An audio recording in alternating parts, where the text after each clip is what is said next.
Wasiat dan haji amanah terakhir sebelum bertemu Allah. Setiap langkah menuju tanah suci adalah langkah pulang. Pulang kepada fitrah. Pulang kepada Allah. Haji bukan sekadar ibadah fizikal. Ia adalah latihan untuk kematian. Meninggalkan dunia, mengenakan kain putih, berdiri di Arafah, seolah-olah di padang mahsyar. Dan dalam perjalanan ini, ada satu amanah yang sering dilupakan. Wasiat.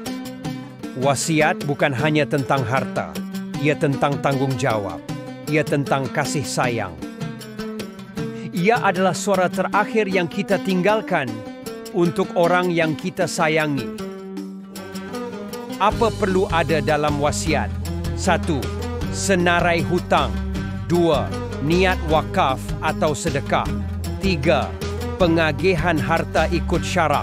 4. Pesanan akhir. Nasihat untuk anak-anak. Wasiat yang jelas memudahkan urusan selepas ketiadaan kita. Mengelakkan pertikaian. Menjadi warisan nilai.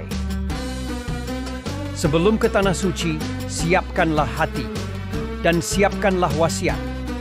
Moga kita pulang dalam keadaan bersedia. Rancanglah harta dan amanah ini dengan bijak, supaya ia menjadi sumber pahala berterusan, bukan beban selepas ketiadaan kita.